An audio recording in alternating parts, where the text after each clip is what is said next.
Morning. Introductions are really funny. They paid me $60, so I wore a tie. How many of you are 36 years older than 36 years old? Yeah. You were born pre-computer. The computer's 36 years old. And there's something sort of, I think that there's going to be a little slice in the timeline of history as we look back. Pretty meaningful slice right there. A lot of you are products of the television generation. I'm pretty much a product of the television generation, but to some extent starting to be a product of the computer generation. And the kids growing up now are definitely products of the computer generation. And in their lifetimes, the computer will become the predominant medium of communication, just as the television took over from the radio, took over from even the book. Boy, I'll talk about anything you want to talk about today. I have about 15 or 20 minutes of stuff that I just wanted to cover really quickly. And then whatever you want to talk about, we can talk about. How's that? Yeah? How many of you own an Apple? Any? Or just any personal computer? Uh-oh. How many of you have used one or seen one? Anything like that? Good. Okay. Let's start off with what is a computer? What is a computer? It's really simple. It's just a simple machine. But it's a new type of machine. The gears, the pistons have been replaced with electrons. How many of you have ever seen an electron? That's the problem with computers, is that you can't get your hands on the actual things that are moving around. You can't see them. And so they tend to be very intimidating because in a very small space there's billions of electrons running around and we can't really get a hold on exactly what they look like. Computers are very adaptive. It's a very adaptive machine. We can move the electrons around differently to different places depending upon the current state of affairs, the results of the last time we moved the electrons around. So if you were here last night and you heard about the brain and how it's very adaptive, a computer is in the same way very, very adaptive. Second thing about a computer, it's very new. It was invented 36 years ago in 1947. The world's first degree in computer science offered by a university, which was the University of California at Berkeley, and it was a master's degree, was offered in 1968, which means the oldest person that has a degree in computer science is 39 years old. And the average age of professionals at Apple is under 30. So it's a field that's dominated by fairly young people. Third thing about computers, they're really dumb.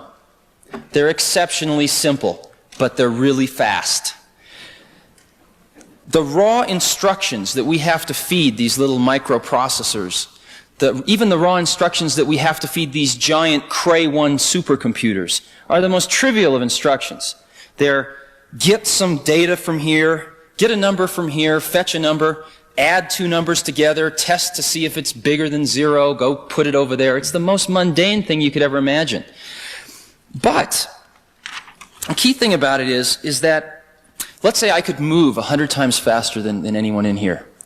In the blink of your eye, I could run out there and I could grab a bouquet of fresh spring flowers or something and I could run back in here and I could snap my fingers and you'd all think I was a magician or something. And yet, I was basically doing a series of really simple instructions, moving, running out there, grabbing some flowers, running back, snapping my fingers, but I could just do them so fast that you would think that there was something magical going on. It's the exact same way with the computer. It can go grab these numbers and add them together and throw them over here at the rate of about 1 million instructions per second. And so we tend to think there's something magical going on when in reality there's just a series of these simple instructions. Now, what we do is we take these very, very simple instructions and we, by building a collection of these things, build a higher level instruction. So instead of saying turn right, left foot, right foot, left foot, right foot, extend hand, grab flowers, run back, I can say, could you go get some flowers? Could you pour a cup of coffee? And we have started in the last 20 years to deal with computers in higher and higher levels of abstraction. But ultimately, these levels of abstraction get translated down into these stupid instructions that run really fast. Let's look at the brief history of computers. Best way to understand it's probably an analogy. Take the electric motor. The electric motor was first invented in the late 1800s, and when it was first invented, it was only possible to build a very, very large one, which meant that it could only be cost justified for very large applications, and therefore electric motors did not proliferate very fast at all. But the next breakthrough was when somebody took one of these large electric motors and they ran a shaft through the middle of a factory and through a series of belts and pulleys shared the horsepower of this one large electric motor on 15 or 20 medium-sized workstations, thereby allowing one electric motor to be cost justified on some medium-scale tasks. And electric motors proliferated even further then. But the real breakthrough was the invention of the fractional horsepower electric motor. We could then bring the horsepower directly to where it was needed and cost justify it on a totally individual application. And I think there's about 55 or so fractional horsepower motors now in every household.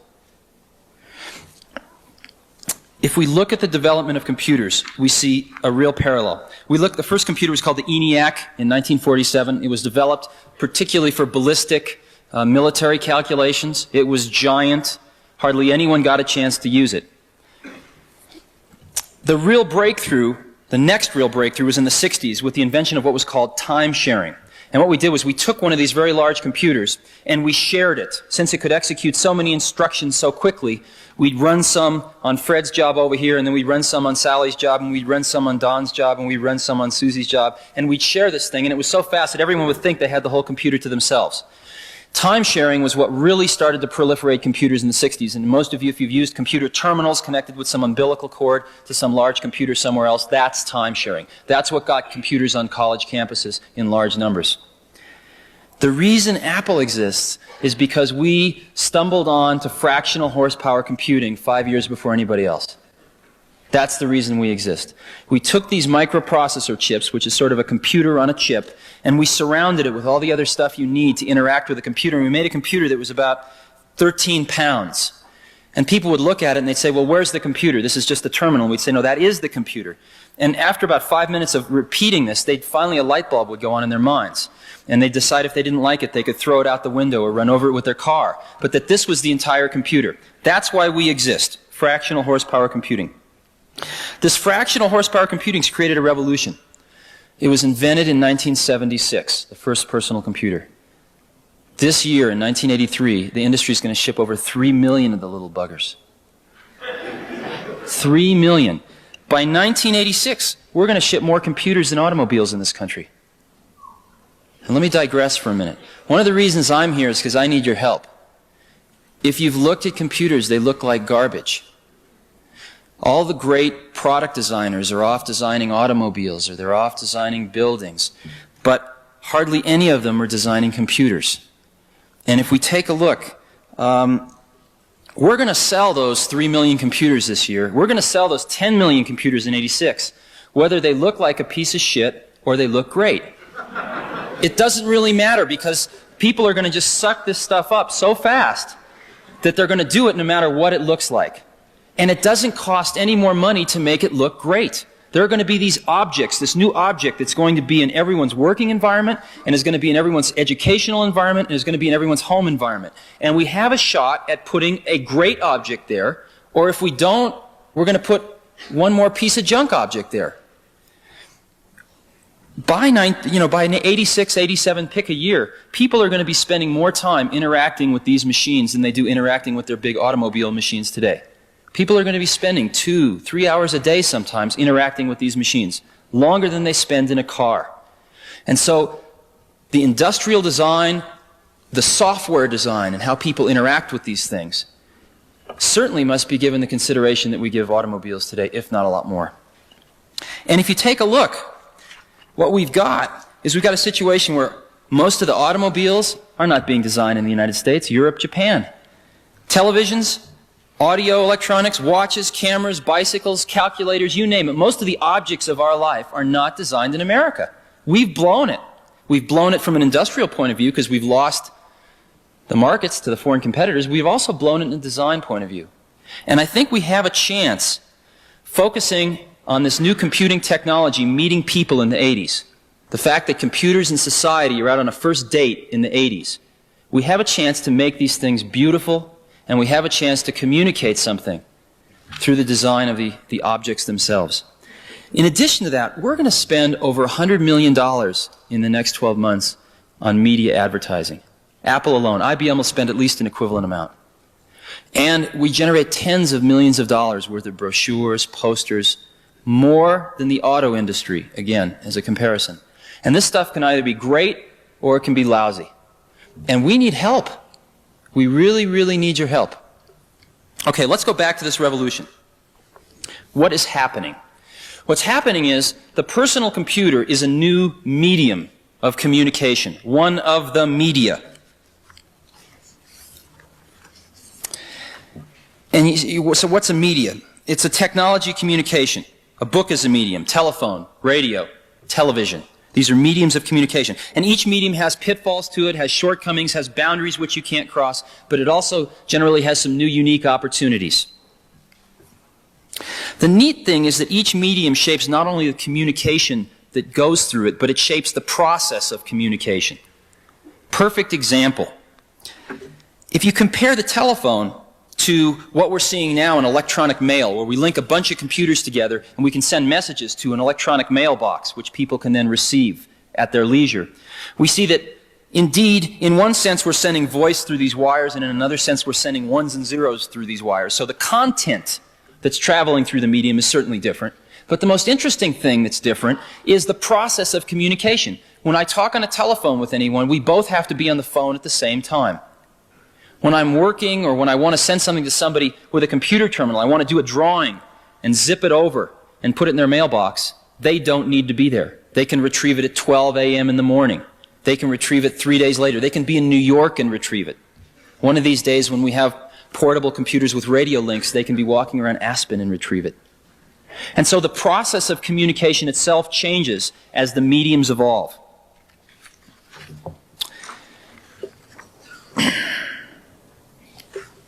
So what I'm claiming is that computers are a medium, and that personal computers are a new and different medium from large computers.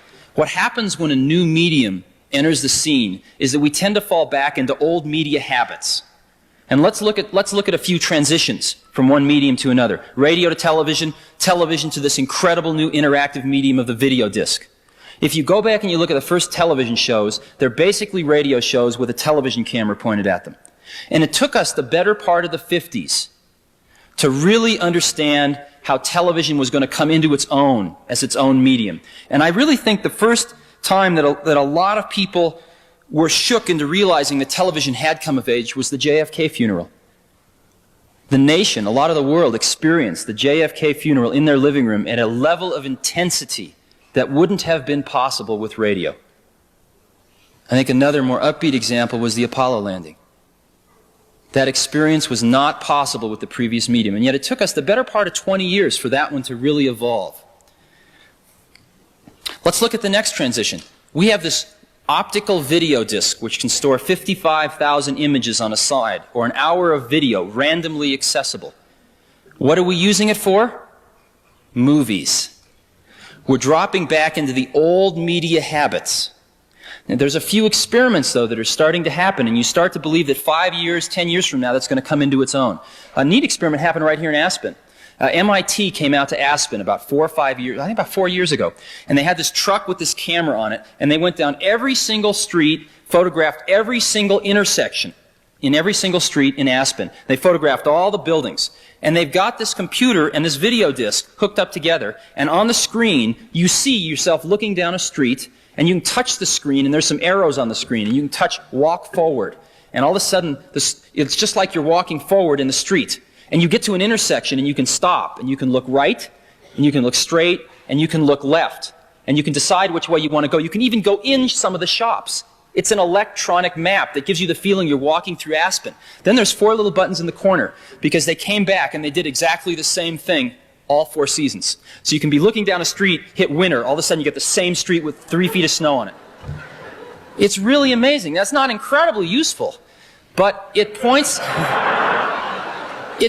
to some of the interactive nature of this new medium, which is just starting to break out from movies and is going to take another 5 to 10 years to evolve. Okay, let's go back to computers. We're in the I Love Lucy stage right now in our medium development. What we did was microcomputers, personal computers, first come on the scene. What do? We fall back into old media habits. We run these weird languages like COBOL. We do business accounting on them. That's the kind of stuff we have been doing on them historically. It took us about 4 years before we started breaking out of that.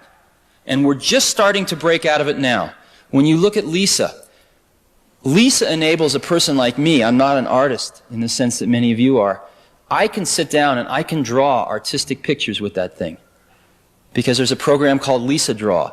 And if I don't like what I've just drawn, I can erase it, I can move it, I can shrink it, I can grow it, I can change its texture. There's a little airbrush.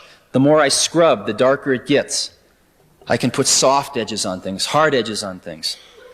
And so I have no talent at drawing at all, can make neat drawings, and then I can cut them out and I can paste them into my documents so that I can combine pictures and words. And then I can send it onto the electronic mailbox so somebody else that's living here in Aspen can dial up a phone number and get their mail and see this drawing that I made.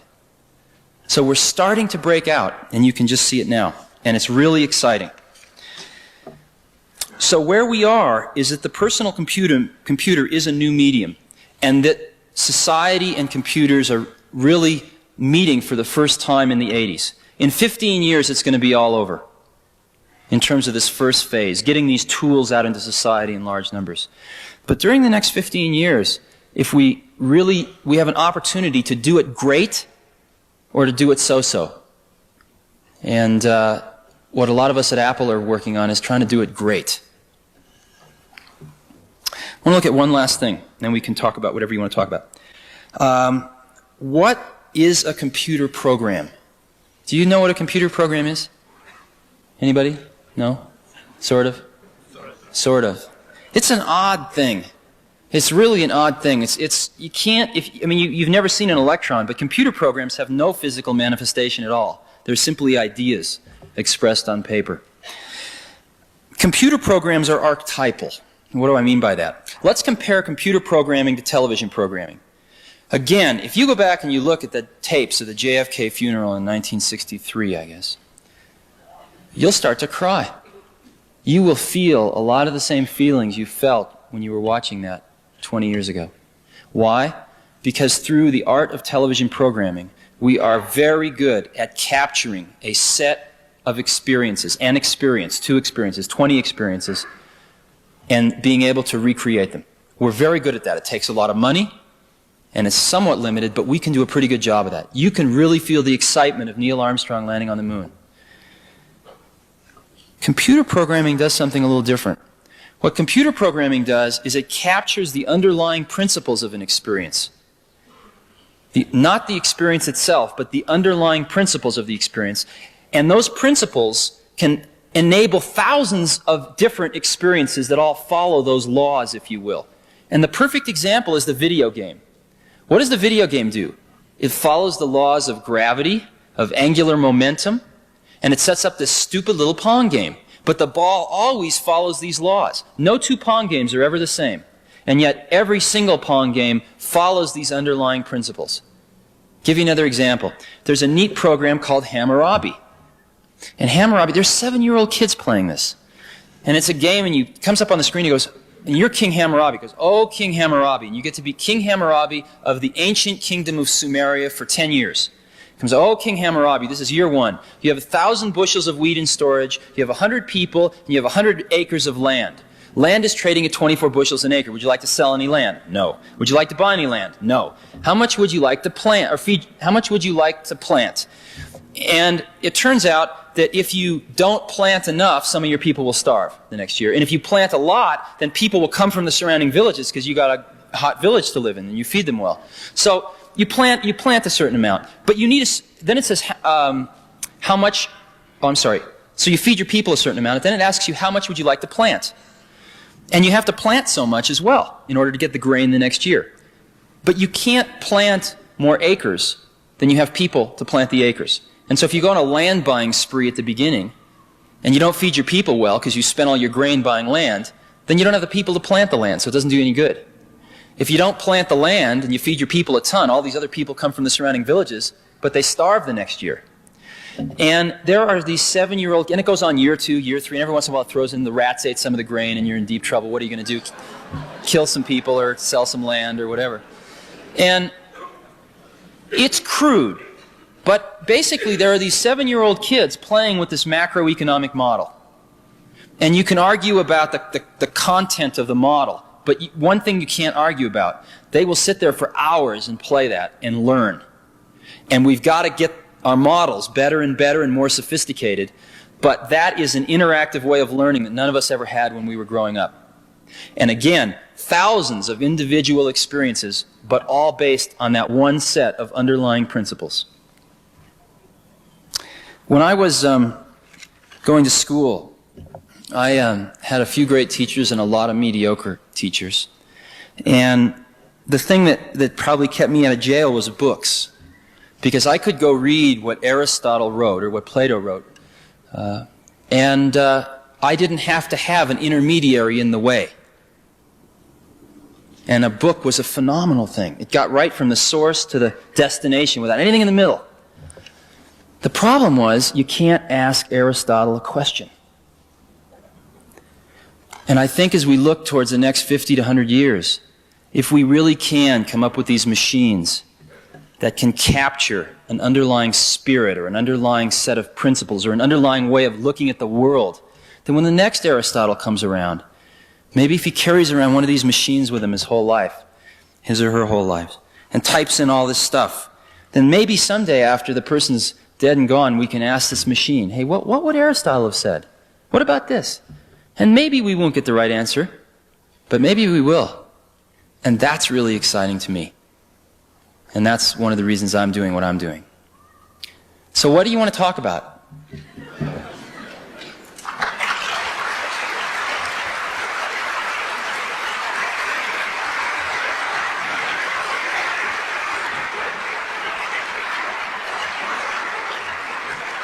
Yeah.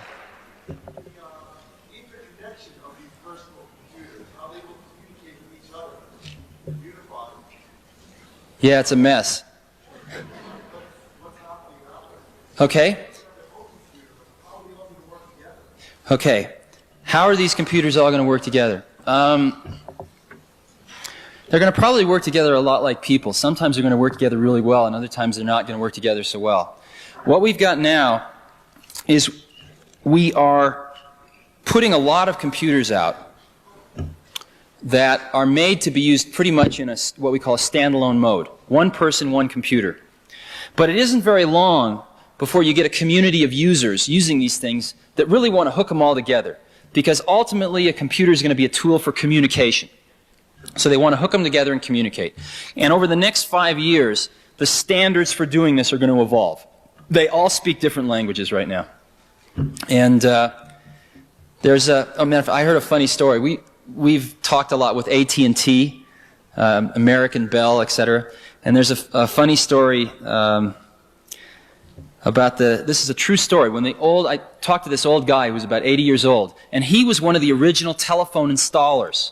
And he would go out and he'd install telephones in people in farmhouses, and they'd never seen anything like this. And it takes 2 wires. He'd run the 2 wires down and he'd hook up the phone.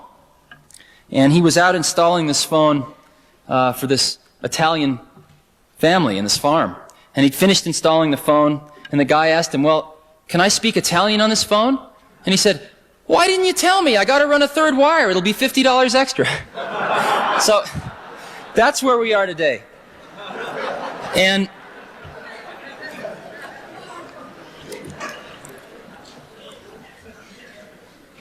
what happened, there's been a few installations where people have hooked these things together. The one installation that stands out is a Xerox did it at a place called Palo Alto Research Center, or PARC for short. And they hooked about 100 computers together on what's called a local area network, which is just a cable that carries all this information back and forth. And an interesting thing happened when they did that. What happened was that you'd have a distribution list. So you'd want to send a memo to all the people in this group. And so you'd say, okay, you'd write a memo and you'd send it to the distribution list for all the people interested in the November forecast or new product Delta or whatever you're working on. But then an interesting thing happened. There were 20 people and they were interested in volleyball. So a volleyball distribution list evolved. And when there was the volleyball game next week was changed, you'd write a quick memo and send it to the volleyball distribution list. Then there was a Chinese food cooking list. And before long, there were more lists than people.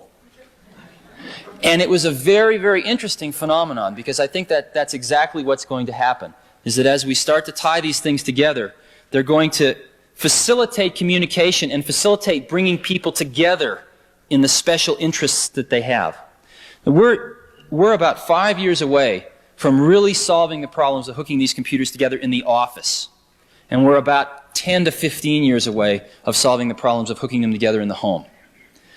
And a lot of people working on it, but it's a pretty fierce problem. Now, Apple's strategy is really simple. What we want to do is we want to put an incredibly great computer in a book that you can carry around with you that you can learn how to use in 20 minutes. That's what we want to do, and we want to do it this decade. And we really want to do it with a radio link in it, so you don't have to hook up to anything. You're in communication with all these larger databases and other computers. We don't know how to do that now. It's impossible technically. So we had three options. One was to do nothing. And as I mentioned, we're all pretty young and impatient, so that was not a good option. The second one was to put a piece of garbage computer in a book. And we can do that, but our competitors are doing that, and so we don't need to do that. The third option was to design the computer that we want to put into the book eventually, even though we can't put it into the book now. And right now, it fits in a bread box, and it's $10,000, and it's called Lisa. And it just so turns out that, fortunately, there is a giant office market out there that is buying these things a lot faster than we can make them. We're sold out for the next year. And we'll sell over $100 million of those things the first year. So, fortunately, there is an office marketplace where enhancing personal productivity is absolutely worth $10,000 a person. And they're gobbling these things up. And they will pay for the development of this new technology. The next thing we will do is we will find a way to put it in a shoebox and sell it for like $2,500. And that'll be the next step. And finally, we'll find a way to get it in a book and sell it for under $1,000. And we will be there within 5 to 7 years. And that's what we're working pretty singularly on. Yeah? You mentioned that Apple needs designers and industrial design to help you. We as designers need Apple to do something for us in terms of providing computers as economical, in order to be economical, and geographically allowing design things. Is your company planning anything like that? I know you have a product in the market right now, but it's a little crude. Yeah, it is a little crude. Right. Okay, let me tell you that what we're planning to do to sort of be able to provide tools for graphic design. That'll never be our fort. Our fort is going to be just people. And relative to nothing, what we can give them in the next 5 years is a lot. And eventually we'll get to the point where people can create images that are as good as they could create any other way. But it's going to take the better part of this decade to be able to get it down to a price level that people can afford. But we're doing some things now. Every computer to date has used a weird type on the screen, as you've known. The I's are just as wide as the W's. They're non-proportionally spaced fonts, we call them. You call them. And it's really been impossible to use multiple fonts on the screen at any given time. Matter of fact, the fonts have been just garbage. And it's really been impossible to embed any kind of graphics with text. If you take a look at Lisa, it is totally proportionally spaced text. We have 30, 40 fonts on the screen that come out at approximately 80 dots per inch resolution on the screen, approximately up to 300 dots per inch resolution on a laser printer. And that's where we are today. And what you're saying is we really want to go to 600, 700, 800 dots per inch on a laser film printer. We're not there yet. But we're solving the problems of injecting some liberal arts into these computers. That's what we're trying to do right now. Let's get proportionally spaced fonts in there. Let's get multiple fonts in there. Let's get graphics in there so that we can deal in pictures. And let's get to the point where 3 years from now, when there is going to be no college student 3 or 4 years from now that's ever going to think of writing a paper without one of these things. Just like they will not think of going to a science class without a calculator today. And where we've got to get to is where people 3, 4 years from now are using these things and they go, wasn't this the way it always was? That's where we're trying to get to now.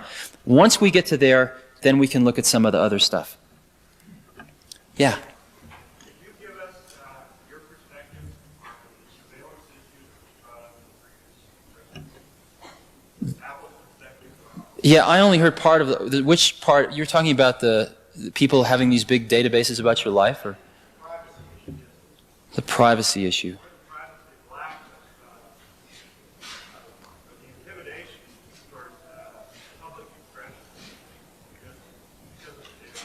Okay. I guess what I see now is an incredible amount of information, but not a very great ability to distill any sort of knowledge or wisdom out of that information. We are all bombarded with information every day, and there is so much information in data banks, in congressional budgets, in testimony, in books, journal articles being published every day, and our ability to turn all that information, to filter it to what we're interested in, and to turn it into something useful to us, into some knowledge, is very low. So I think if we're really interested in a distributed society where the ability to understand things and the ability to distill information, knowledge from information, is possessible by everyone, that the first thing we've got to do is give tools to people to help them do that. Because right now, those tools are centralized. Do you see what I'm saying?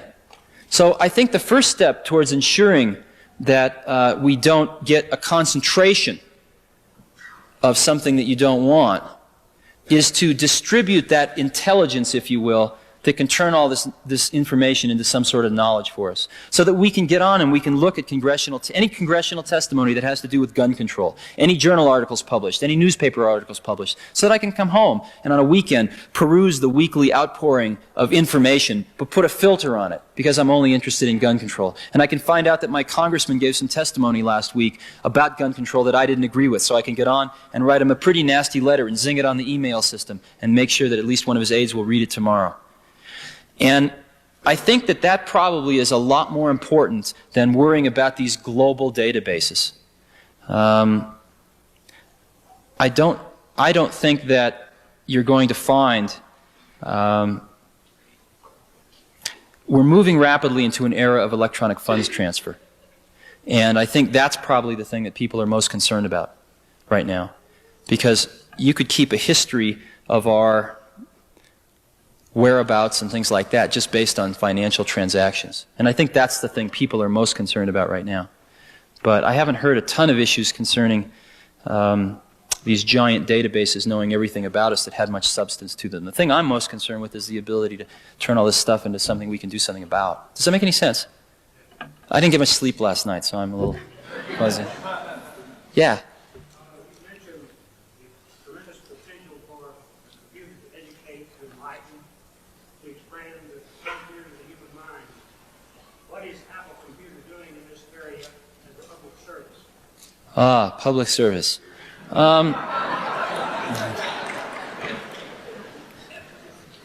We don't do things because we think they're public services. We do them because we think they ought to be done, I guess. We do them because we want to do them. We're doing a few things. The first thing we're doing is there's a situation that's occurring in schools right now in that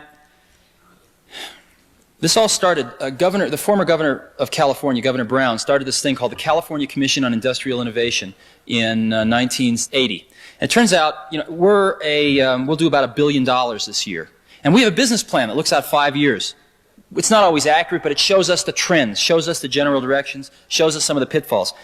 California is 22, I think $300 billion economy. GNP basically is associated with California. And California doesn't have anything. There isn't one scrap of paper. There didn't used to be one scrap of paper written down. So Governor Brown got all these people together and said, we got to figure out where we're going, because we don't want to have a planned economy, but we need the infrastructure to support it. And infrastructure takes time to build. So we have to at least understand the trends. If you want to be turning out more engineers next year, you can't start this year. You have to have started 5 years ago. You have to train the teachers, et cetera, et cetera. So what infrastructure are we going to need to support the growth? Well, the first thing we looked at was employment, jobs. And what we found was that about 44% of the new jobs in California in the 1980s come directly and indirectly from high technology. And we looked at that and we said, shit.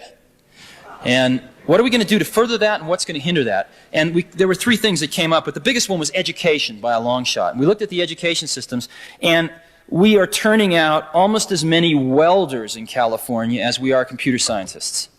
And these welders are coming out of school, and there ain't any jobs for them. And this is just a minute example of the problem. And so one of the things that Apple decided to do, and this is not going to make a giant difference, but it could be a catalyst to get something started, is we decided we wanted to give a computer to every school in America. And there's 100,000 schools in America. And we figured if there was just one there, at least the kids that were interested would somehow find a way to get to it. And possibly they would start to understand a little bit about what computers were, maybe integrate them into one or two classes.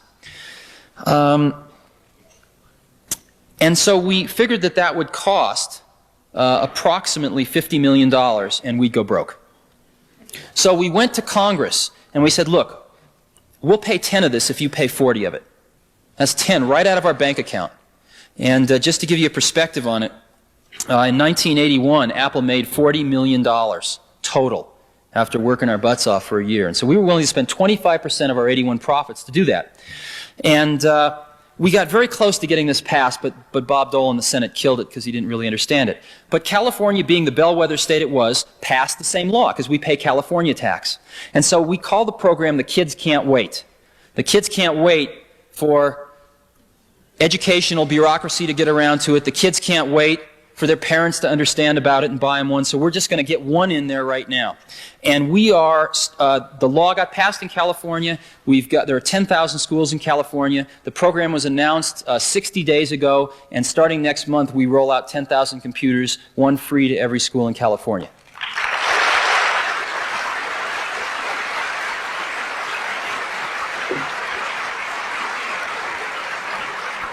And I guess the important thing, though, to restate, this isn't going to fundamentally change the problem. But at least it's going to get one computer in there so that if there is a student, especially in one of the schools that can't afford these things, which is another thing that concerns us, this computer have not split, at least they'll get exposure to one. So, yeah. We're constantly told that by 2000, 85% of this will be the information business. How do you feel about that? Well, over half of the gross national product is contributed by companies and people that are already in the information business today. And that's true. Most of the people that got laid off from General Motors are never going to go back to work at General Motors. Ever, ever, ever. And unless we retrain them and give them skills, they're going to burn the cities down. And that's one of the biggest problems facing us right now. It's real easy to talk high tech. It's real hard to take all these guys that have been putting fenders on for 15 years, servicing computers. It's going to be really hard, and we're not paying enough attention to it right now. But we're already in the information age. We're ready there now. Most of us manipulate information for a living. Yeah? Yes, is there going to be standardization of software, hardware, equipment, with proliferation of software packages? It's very difficult to decide what you show. The Apple, the Apple students who mean Lisa, and it's very difficult to go out in the marketplace to decide the quality of these people who look in our position. Right. That's right. Here's a challenge for you. You want to just make a great contribution, have fun, make zillions of dollars, all at the same time. There are about 20,000 programs for the Apple II. There's for the IBM PC, which is the second most popular one now, there's about maybe 2,000 programs. That's a lot. And you go to buy one of these things and you don't know what to buy. So you go ask the computer dealer, which one should I buy? And that person doesn't know. They're out selling computers. They're not looking at software, and so they give you a bullshit answer and you buy it, and maybe you're happy and maybe you're not. Now, compare that to records. Most people walking into a record store know exactly what record they want to buy. They don't go up and say, what record should I buy?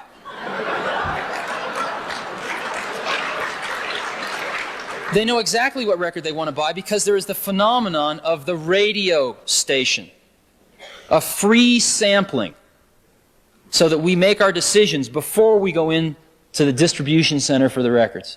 We need the equivalent in the software business. We need a software radio station, quote unquote. And what's going to happen is that I think right now software is information, and the information is expressed with a bunch of ones and zeros. And what we do now is we take those ones and zeros and we encode them magnetically on this piece of mylar with a bunch of gook on the surface of it that remembers the ones and zeros.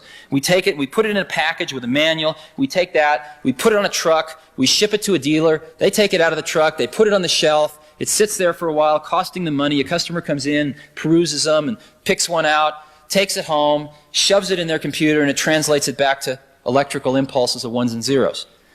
Now, I mean, that's a pretty long path. Where we'll be going is transmitting this stuff electronically over the phone lines, to where when you want to buy a piece of software, we take our ones and zeros, and you ever push a touch-tone phone and you're doot, right? We'll send tones over the phone that the computers will understand and go directly from computer to computer.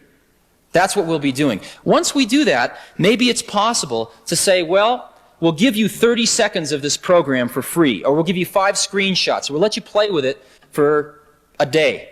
And if you want to buy it, just type in your Visa number and you got it. I don't know how we're going to do it, but we need a radio station. Yeah? Could you address about computer literacy? That's what Lisa seems to be changing the parameters of computer literacy. Maybe a person in the office has really done something about machine. Right. Now they actually know how to roll them out. So where do you see it now? Where do you see it going? Okay.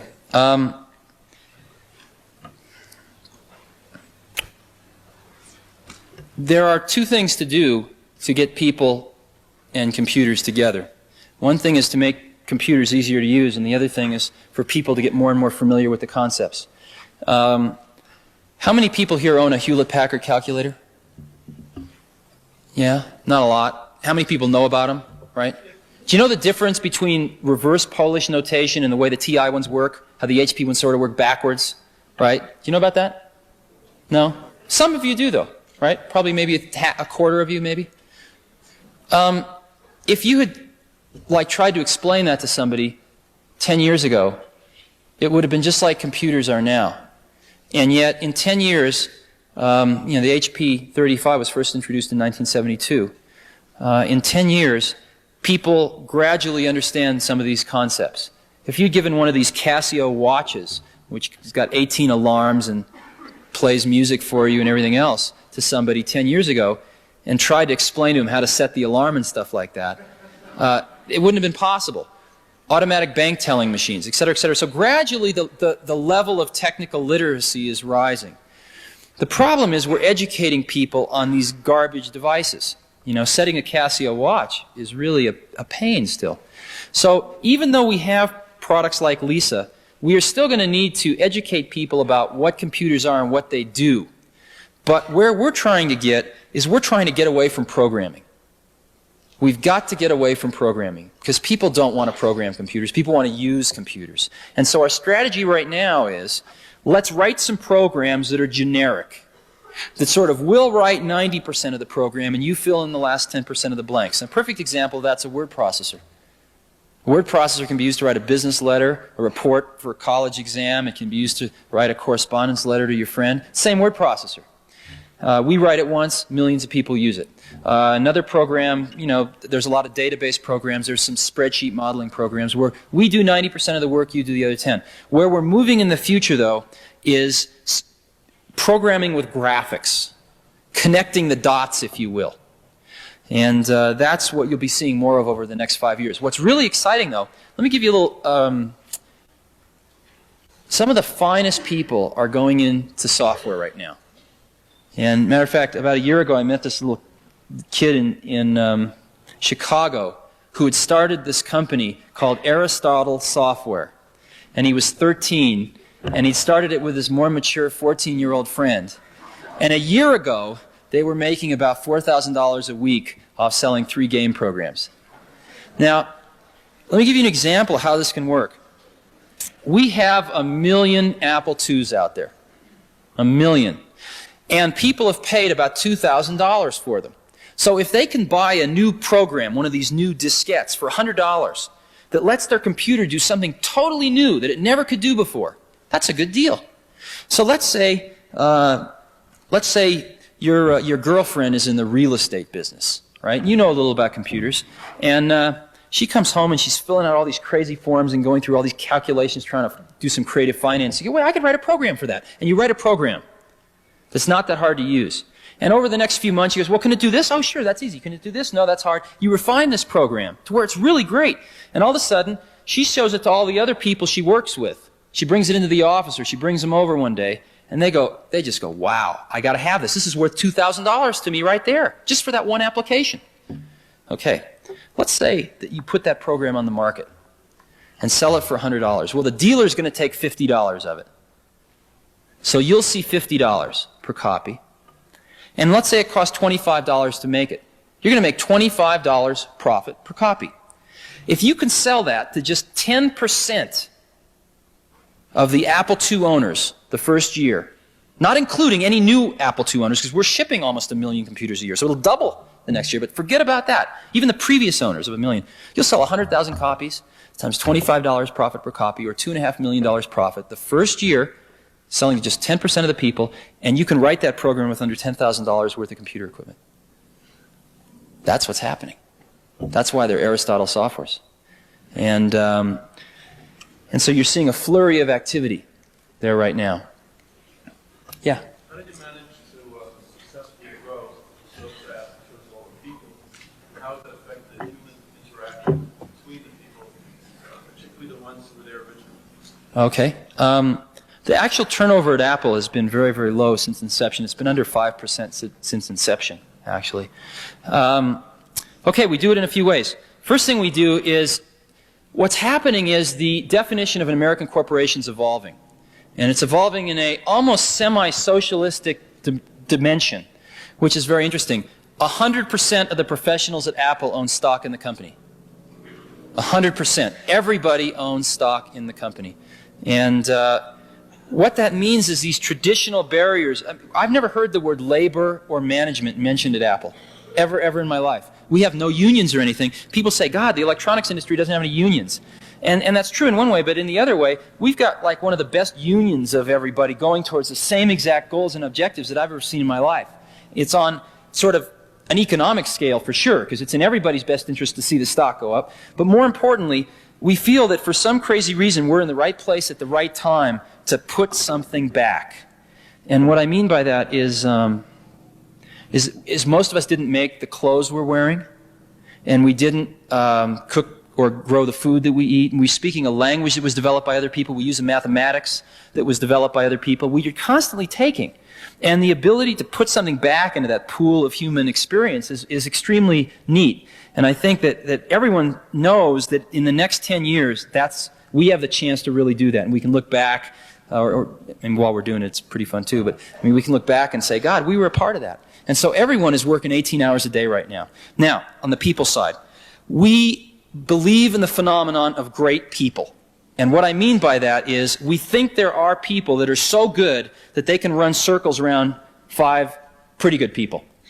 Okay? And those are the kind of people that we want at Apple. They're hard they're all idiosyncratic, but they're the fun people of the world. They're the artists of the world.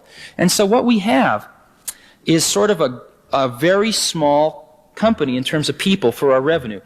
We are going to cross $1 billion in sales very shortly with under 5,000 people worldwide. And that's phenomenal. And I think our feeling has been that what we want to do is keep the number of people down so that we can spend time with... I was thinking you started with 2 or 3 people. Right. 5 years ago, 5,000. I assume a lot of them are manufacturing people. No, not very many are. Under 2,000 are. How did you grow that fast and manage that growth? I mean, there were people, you had a nucleus of some kind. They were all buddy-buddy, and everyone was very friendly. Yeah. And all of a sudden, there was huge divisions. I assume, I don't know what Right. We do a few things. They don't get to see each other and speak or drop in the Right. That's exactly right. The first thing we do is we've always tried to hire people that were much better than we needed for the current job, because within 6 months they'd be fighting to keep up with it. Second thing, though, is we've always tried to hire people. The reason we hire people is to tell us what to do. And so at Apple, when you get hired, some people survive and some don't. But in general, it's, hey, this is the general thing we think we need done. Go figure out what we need. Come back and tell us how much it's going to cost, and go do it. And so we've got an incredible group of entrepreneurs. And we're always arguing with each other and things like that, but that's just fine. And so the 5,000 people we've got, most of those people are very independent thinkers, and what they really want is they know what to do. What they want is the environment where they don't have to convince 30 other people that it's the right thing to do.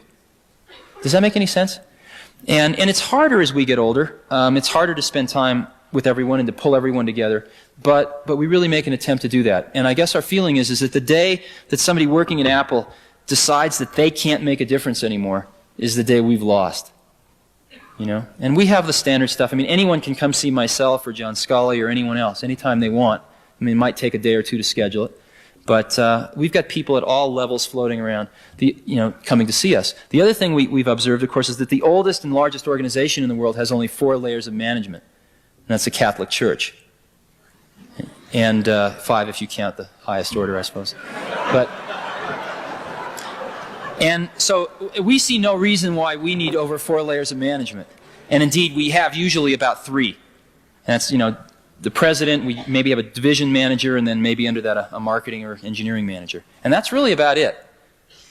So that's what we're trying to do.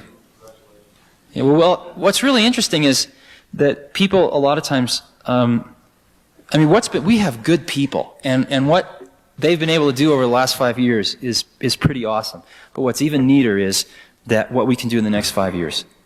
I mean, we're in a position now where we're selling $1 billion of stuff a year. And where we've got one of the most recognized consumer brand names in the country. And so, if we get it together, we can turn out these incredibly great products with incredibly great advertising, with incredibly great software. And so, what we want to do is just get great people to come help us do that, because that's a pretty giant thing to try to do. But that's what we're going for. We started with nothing. So whenever you start with nothing, you always can shoot for the moon. You have nothing to lose. And the thing that happens is when you sort of get something, it's very easy to go into cover your ass mode, and then you become conservative and vote for Ronnie. So what we're trying to do is to realize the very amazing time that we're in, and not go into that mode. And I think Lisa's a reflection of that. I mean, we gambled the company on Lisa. If Lisa had bombed, Apple would be just one more computer company. And we gambled everything on it. We had no backup to it. Everything went into that. For 3.5 years, the best and the brightest at Apple worked on this product. Now, how come they came to Apple to work on this? We hired these people from other companies. And the reason they came to Apple was because they knew what to do. But the companies they were working for wouldn't take the risk and do it. And we said, come to Apple and build this. And they said, well, who do I have to convince to do that? Nobody, just go do it. And we got a collection of I think some of the finest computer scientists in the world that just went and did it. And that's why I go to work in the morning, is to hang around these type of people. They're fun. They play in punk rock bands on the weekends and all sorts of stuff. Computer people you read all this computer nerd stuff, it's not really true anymore. They're really a lot closer to artists than they are to anything else. They come into work at about, I don't know, anytime they want, but usually about 11 in the morning, 12 in the morning, play a few rounds of ping pong, work really hard. They work really hard, but they'll work, and generally about 4 we go out and maybe play, a game of volleyball somewhere or something like that, and then in the evening we work, and then they'll have dinner, and we'll go out to a Japanese restaurant for dinner or something, and come back, and they'll work till about 2 or 3 in the morning. And they go home and wake up at 11 the next morning, coming to work. Yeah. Yeah, you, sure. Why not? How long will we be tied for those skilled typists of us to the actual keyboard? And once that voice generation really comes into being, what will that do for those of us who have invested thousands already in this keyboard that we have? Uh-oh. Can you teach skiing?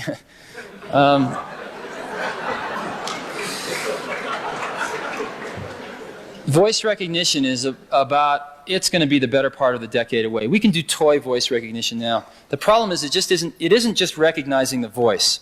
When you talk to somebody, understanding language is much harder than understanding voice. We can sort out the words, but what do they all mean? And most language is exceptionally contextually driven. In other words, one word means something in this context, it means something entirely different in another context. And when you're talking to somebody, people interact. It's not a one-way communication. It's going, yep, yep, yep, yep, and they gracefully interact. They go in and out of levels of detail. And boy, this stuff's hard. So I think you're really looking at the better part of a decade before we get even close to that. I don't know how much time we have. I think I'm about to get. Thank you very much. I've enjoyed it.